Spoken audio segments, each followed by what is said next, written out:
विद्यार्थी मित्र हो, आजच्या या तासिकेमध्ये आपण न्यायालयासंदर्भामध्ये न्यायालयाचे न्यायिक पुनरावलोकन व अभिलेख न्यायालय या संदर्भात माहिती बघणार आहोत. न्यायालयीन पुनरावलोकन म्हणजे काय आणि अभिलेख न्यायालय म्हणजे कशा स्वरूपाचे न्यायालय आहे हे न्यायालयाचे त्या ठिकाणी गुणधर्म आपण बघणार आहोत. कारण मागच्या तासिकेमध्ये आपण न्यायालयाचे कार्य त्या ठिकाणी बघितलेली होती. त्यामध्ये प्रारंभिक क्षेत्रामध्ये कोणकोणत्या बाबींचा त्या ठिकाणी समावेश होत असतो हे देखील आपण बघितलेलं आहे. निर्णयाचा अधिकार क्षेत्र आपण बघितलेला आहे. याशिवाय न्यायालयाचा तिसरा जो प्रकार बघितलेला होता आपण तो म्हणजे सल्लात्मक निर्णय क्षेत्र हे देखील आपण बघितलेलं होतं. याशिवाय न्यायालय इतर कामे त्या ठिकाणी आपल्याला करावे लागत असतात. या कामांचा देखील आपण लेखाजोखा कालच्या तासिकेमध्ये सादर केला होता. आज आपण न्यायालयाला न्यायिक पुनरावलोकन म्हणजे काय या संदर्भामध्ये माहिती बघणार आहोत. भारतीय न्यायव्यवस्थेचे हे एक महत्त्वाचे वैशिष्ट्य मानले जाते.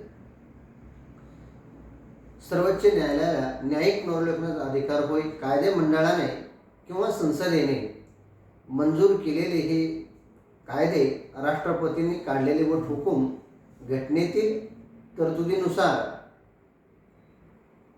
सुसंगत आहे किंवा नाही हे तपासून पाहण्याचा अधिकार म्हणजे न्यायालयीन पुनरावलोकन होय.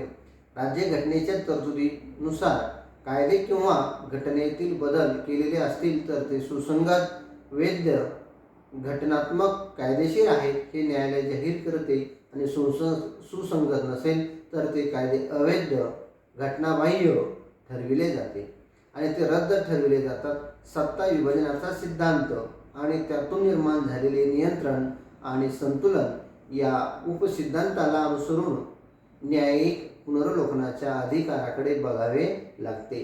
राज्यघटना लिखित स्वरूपाची असल्यामुळे न्यायिक पुनरावलोकनाच्या प्रक्रियेला विशेष महत्त्व त्या ठिकाणी प्राप्त झालेले आपल्याला दिसून येते. न्यायालयीन पुनरावलोकन म्हणजे हे न्यायालयाच्या न्यायालयीन व्यवस्थेचे एक अत्यंत महत्त्वाचं वैशिष्ट्य त्या ठिकाणी आपल्याला दिसून येते. कायदेमंडळ किंवा कार्यकारी मंडळ म्हणजे संसद जेव्हा कायदे तयार करत असते हे सर्व कायदे त्याला घटनेच्या नियमामध्ये राहूनच त्या ठिकाणी करावे लागत असतात. घटनेच्या तरतुदी किंवा कलमांना सुसंगत असेल असेच कायदे त्या ठिकाणी करावे लागतात. बऱ्याचदा कायदे मंडळाकडून किंवा कार्यकारी मंडळाकडून म्हणण्यापेक्षा संसदेकडून बऱ्याचदा नियमबाह्य कायदे त्या ठिकाणी बनवले जातात. म्हणजे राज्यघटनेच्या कलमाशी सुसंगत किंवा नियमाच्या तरतुदीशी विरुद्ध कायदे त्या ठिकाणी तयार केले जातात. मग हे कायदे राज्यघटनेशी सुसंगत आहे की नाही हे ठरवण्याचा अधिकार सर्वोच्च न्यायालयाला प्राप्त झालेला आपल्याला त्या ठिकाणी दिसून येतो. पण सर्वोच्च न्यायालय त्या ठिकाणी चर्चा करून हा केलेला कायदा न्यायालयाशी सुसंगत असेल तर त्याला वैध कायदा म्हणून मान्यता देत असते. किंवा एखादा कायदा जर घटनेच्या कलमाशी तरतुदीशी सुसंगत नसेल तर तो कायदा अवैध ठरवण्याचा जो अधिकार न्यायालयाला प्राप्त झालेला असतो यालाच न्यायालयीन पुनरावलोकन असं त्या ठिकाणी म्हटल्या जात असताना आपल्याला त्या ठिकाणी दिसून येते. अमेरिकेत न्यायालयीन पुनरावलोकनाच्या सर्वोच्च न्यायालयाच्या अधिकाराचा राज्यघटनेत उल्लेख आहे. भारतीय राज्यघटनेत तसा स्पष्ट उल्लेख नाही. सर्वोच्च न्यायालय आपणहून प्रत्येक कायदा तपासून बघत नाही, परंतु संबंधितांनी तसे दावे दिले तर सर्वोच्च न्यायालय किंवा घटक राज्यांच्या बाबतीत उच्च न्यायालय त्यात लक्ष घालून वैध अवैधतेची मीमांसा करीत असते. आपल्या राज्यघटनेतील कलम 13 आणि त्यातील उपकलम 1 आणि 2 यांचा आधार घेऊन न्यायिक पुनरावलोकनाची प्रक्रिया सुरू होते. या अधिकारामुळे सर्वोच्च न्यायालय प्रभावित झाले आहे. भारतीय राज्यघटना लिखित असली तरी राज्यकर्ते कोणत्याही राजकीय पक्षाचे असू शकतात. घटनात्मक तरतुदींचा अर्थ ते आपल्या परीने लावू शकतात. आपल्या राजकीय सोयीप्रमाणे घटनेत परिवर्तन करू शकतात. कालांतराने दुसरा पक्ष सत्तेवर आला तर तोही आपल्याला अनुकूल अर्थ काढून योग्य ते बदल करू शकतो. असे पुन्हा झाले तर घटनेचे पावित्र्य राहणार नाही, घटनेची मोडतोड होईल, लोकशाही यंत्रणा खिळखिळी होईल राज्यघटना राजकीय पक्षांच्या हाताचे खेळणे बनेल हे सर्व टाळण्यासाठी आणि राज्यघटनेचे तसेच लोकशाहीचे संरक्षण बनवण्यासाठी सर्वोच्च न्यायालयाला न्यायिक पुनरावलोकनाचा अधिकार असणे आवश्यक ठरले आहे. कोणताही पक्ष सत्तेवर येऊ किंवा बाहेर पडू न्यायालये कायमस्वरूपी असतात. ते निष्पक्ष, अलिप्त, तटस्थ, निष्पृह असतात आणि सद्सद विवेकाने निर्णय देत असतात. राजकारणाचा प्रभाव त्यांच्यावर नसतो की ते विशिष्ट विचाराला बांधील कमिटेड नसतात. त्यामुळे ते राज्यघटनेची चौकट कायम ठेवून राज्यघटनेचे पावित्र्य कायम ठेवण्याचा प्रयत्न करतात. सत्ता विभाजनाच्या सिद्धांतानुसार राज्यघटनेची मूलभूत चौकट अबाधित ठेवण्याची जबाबदारी न्यायालयावर येऊन पडते. मूलभूत अधिकारापासून राज्यसूचीप्रमाणे कायदे करण्यापर्यंत संसद घटनेतील मूळ तरतुदींना बाधा आणणार नाही हे बघणे आणि तसा निर्णय देणे हे सर्वोच्च न्यायालयाचे कार्यक्षेत्र असते. मूलभूत अधिकारांच्या यादीतील कलम 32 मध्ये अधिकारांच्या अंमलबजावणीसाठी नागरिकांनी न्यायालयात जाण्याची तरतूद केली आहे. विविध घटनात्मक उपाययोजनांमुळे न्यायालयाला त्यात लक्ष घालावे लागते. सर्वोच्च न्यायालयाने कलम 13(1) या कलमाचा आधार घेऊन आतापर्यंत न्यायनिवाडा दिले आहेत आणि न्यायिक पुनरावलोकनाचा अधिकार सिद्ध केला आहे. 1950चा बिहारचा जमीन सुधारणा कायदा सर्वोच्च न्यायालयाने अवैध ठरवला. यानंतर हळूहळू न्यायिक पुनरावलोकनाच्या प्रक्रियेला चालना मिळालेली आपल्याला दिसून येते. बऱ्याचदा काय होतं, कायदे मंडळातील सदस्य दर 5 वर्षांनी बदलल्या जातात. यामुळे पूर्वीच्या सरकारने किंवा कायदे मंडळातील सदस्यांनी घटनेचा अर्थ आपल्या परीने त्या ठिकाणी लावलेला असतो. यानंतर येणारे सरकार देखील आपल्या परीने घटनेच्या कलमांचा अर्थ लावत असतो आणि त्यानुसार कायदे करत असतात. मग यामुळे आपापल्या परीने जर राज्यघटनेमध्ये किंवा राज्यघटनेच्या कलमानुसार त्या ठिकाणी वेगवेगळे कायदे किंवा अर्थ त्या ठिकाणी जर निर्माण केले तर अनागोदी त्या ठिकाणी निर्माण होईल. अशी प्रक्रिया होऊ नये म्हणून भारताने राज्यघटनेने सर्वोच्च न्यायालयाला न्यायालयीन पुनरावलोकनाचा अधिकार दिलेला आपल्याला दिसून येतो. या न्यायालयीन पुनरावलोकनाच्या अधिकारामुळे न्यायालय हे कायमस्वरूपी असते.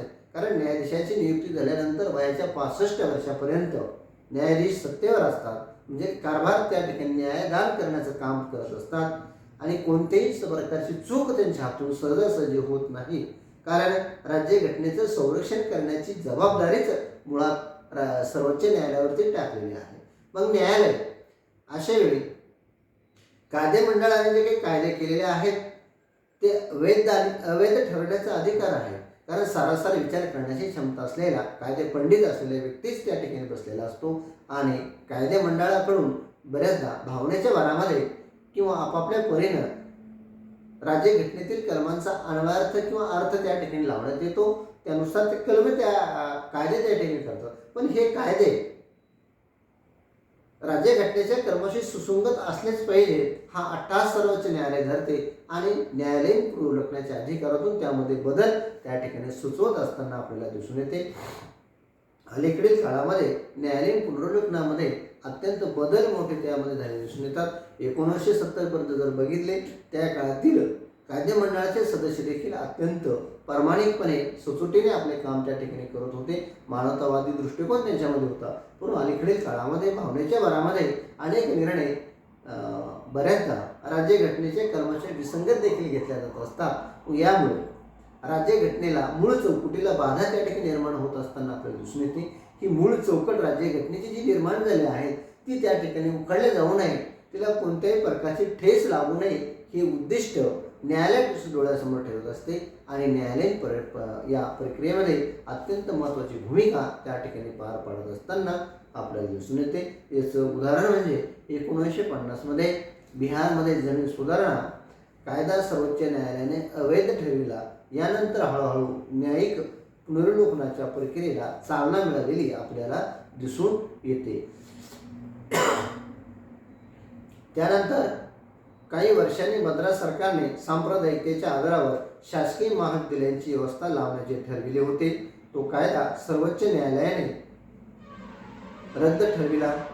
1969-70 हा काळ राजकीय, सामाजिक, आर्थिक क्षेत्रात परिवर्तनाच्या दृष्टीने महत्त्वाचा काळ होता. समाजवादी समाजासना आणण्याच्या दृष्टीने संस्थानिकांचे तनखे बंद करणे आणि बँकांचे राष्ट्रीयकरण करून तो पैसा ग्रामीण भागापर्यंत पोहोचविणे सरकारला आवश्यक वाटले. सरकारने तशी कृती केली. तनखे बंद करणारे व बँकाचे राष्ट्रीयकरण करणारी घटना दुरुस्ती केली. या घटना दुरुस्ती करणारी ही कृती म्हणजेच सर्वोच्च न्यायालयाने अवैध, घटनाबाह्य किंवा अनकॉन्स्टिट्यूशनल ठरविली. या घटना दुरुस्तीशी मालमत्तेचा अधिकार आणि त्यातील बाजारभावाने नुकसान भरपाईचा प्रश्न निगडीत होता. 31व्या कलमात लिहिल्याप्रमाणे सरकार कोणाचीही मालमत्ता ताब्यात घेऊ शकते, परंतु त्या व्यक्तीला बाजारभावाने नुकसान भरपाई दिली पाहिजे अशी घटनात्मक तरतूद आहे. तशी कोणतीच तरतूद घटना दुरुस्तीत नसल्यामुळे ती कृती घटनाबाह्य ठरविलेली होती. यावरून न्यायालयीन पुनर्विचाराचे काम किती महत्त्वाचे आहे हे या ठिकाणी आपल्या लक्षात येते. यातून उद्भवलेल्या परिस्थितीतून मार्ग काढण्यासाठी काँग्रेस सरकारने घटनेतील बाजारभावाने नुकसान भरपाई या शब्दाऐवजी योग्य ती किंमत हा शब्द घालणारी दुरुस्ती मंजूर करून घेतली आणि नंतर राष्ट्रीयकरण करणारा आदेश काढला. सर्वोच्च न्यायालयाने या दोन्ही दुरुस्त्या घटनात्मक ठरविल्या. पुढे तर 1978 44व्या घटना दुरुस्तीनुसार मालमत्तेचा मूलभूत अधिकार न ठेवता केवळ कायदेशीर अधिकार राहील, कलम 300 क असे निश्चित केले. 1970 नंतरचे न्यायाधीश डाव्या विचारसरणीचे होते की काय अशी शंका व्यक्त करण्यात आली. पूर्वीचे न्यायाधीश उजव्या प्रतिगामी विचारांचे होते की काय असेही बोलले गेले. प्रत्येक वेळी गरिबी दूर करावी, समाजवाद आणायचा हे नारे देण्यात आले आणि विरोध करणाऱ्या न्यायालयासमोर निदर्शने करण्यात आली. न्यायाधीश पुरोगामी दृष्टिकोनातून बघू लागले. मार्गदर्शक तत्वांच्या तरतुदीसाठी मूलभूत अधिकार दुय्यम मानण्यात आला. 24 आणि 25व्या घटना दुरुस्तीने राज्यघटनेची मूलभूत चौकटच, बेसिक स्ट्रक्चर बदलून गेली. काही विचारवंत आणि न्यायाधीश हताश झाले असतील. यामुळे सर्वोच्च न्यायालयाचे हक्क संकुचित झाले.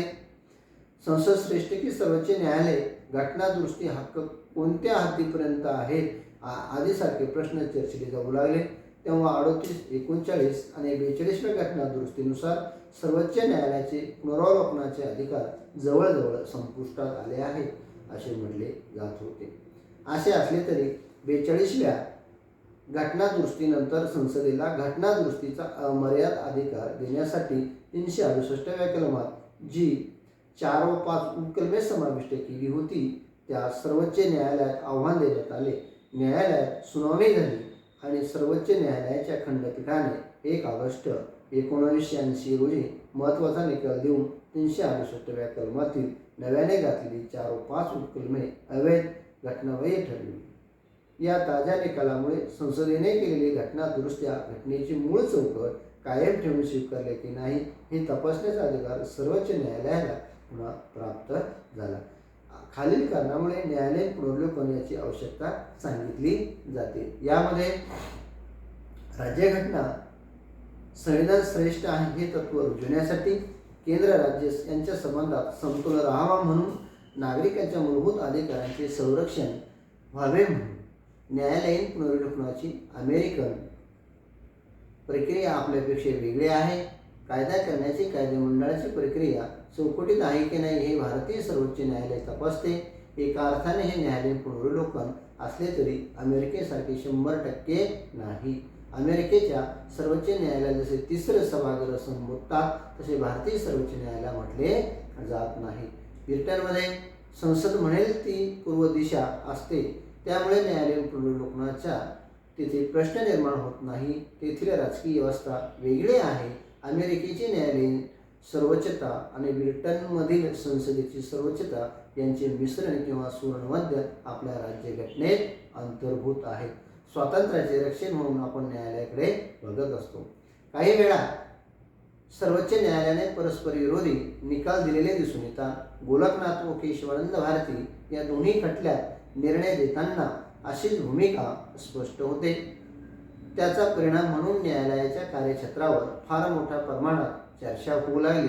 प्रामुख्याने काँग्रेस आणि सर्व डाव्या विचारसरणी असणाऱ्या गटांनी सर्वोच्च न्यायालयाच्या कार्यक्षेत्रात परिवर्तन करण्याच्या सूचना केल्या आहेत. त्यातील काही सूचना त्याप्रमाणे पुढीलप्रमाणे: लोकनियुक्त प्रतिनिधीमार्फत जनतेची इच्छा व्यक्त होत असते आणि संसदेत हे प्रतिनिधित्व व्यक्त होते.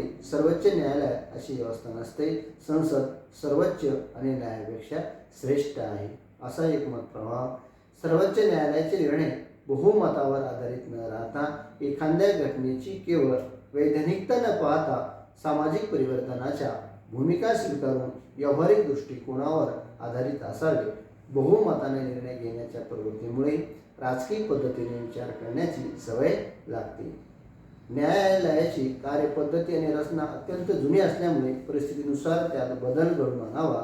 घटनात्मक मूल्यांना सर्वोच्च न्यायालय जेवढे महत्त्व देते तेवढे लोकांच्या प्रतिक्रियेला देत नाही. घटनात्मक आणि लोक प्रतिक्रिया यांच्यात समन्वय साधण्याचा प्रयत्न सर्वोच्च न्यायालयाने करावा. बहुतेक न्यायाधीश प्रतिगामी विचारसरणीचे आहेत.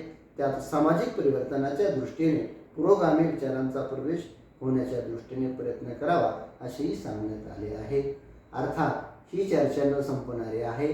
भविष्यात येणारे राज्यकर्ते, न्यायाधीशांचा दृष्टिकोन, जागरूक जनता आणि तळमळीने काम करणारे लोकप्रतिनिधी यावर भविष्यकाळ बराच त्या ठिकाणी अवलंबून राहत असलेलं आपल्याला दिसून येते. अशा स्वरूपामध्ये न्यायालयीन पुनर्लोकनाचा सर्वोच्च न्यायालयाचा अधिकार आणि संसद यांच्यामध्ये न्यायालयीन पुनर्लोकनावरून अनेकदा मतांतरे त्या ठिकाणी झालेली आपल्याला दिसून येतात. परंतु अलीकडील काळामध्ये न्यायालयीन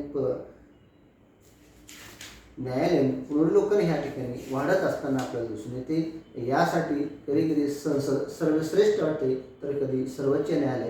परंतु आपल्याकडं जे सर्वोच्च न्यायालय आहे ते अमेरिकन सर्वोच्च न्यायालयासारखं किंवा इंग्लंडच्या संसदेसारखं त्या ठिकाणी दिसून येत नाही. आपापल्या परीने एक प्रकारचं मिश्रण त्या ठिकाणी निर्माण झालेलं आपल्याला दिसून येते. अशा स्वरूपामध्ये देशामध्ये न्यायालयीन पुनर्लोकन ही संकल्पना अत्यंत लोक पावत असलेली आपल्याला दिसून येते. एक परीने भारतीय राज्यघटनेचं संरक्षण करण्याची मुख्य भूमिका भारतीय न्यायालयानं या ठिकाणी मांडलेली आपल्याला दिसून येतात.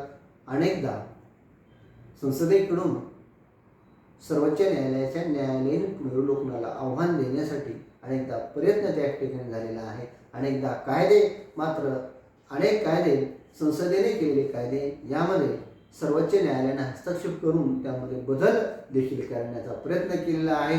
याच कारणामुळं भारतीय न्यायालय हे सर्वश्रेष्ठ स्वरूपाचं असं न्यायालय त्या ठिकाणी दिसून येते. अनेक निर्णय संसदेला किंवा कायदेमंडळाला सर्वोच्च न्यायालयाच्या आदेशान्वये किंवा कृतीने फेरबदल त्या ठिकाणी करावा लागलेला आपल्याला या ठिकाणी दिसून येतो. अशा स्वरूपामध्ये न्यायालयीन सक्रियता, न्यायालयीन पुनर्लोकन हे अत्यंत महत्त्वाच्या संकल्पना अलीकडील काळामध्ये रुजलेल्या आपल्याला दिसून येतात. आज आपण या ठिकाणी थांबूया. सर्वांचे धन्यवाद.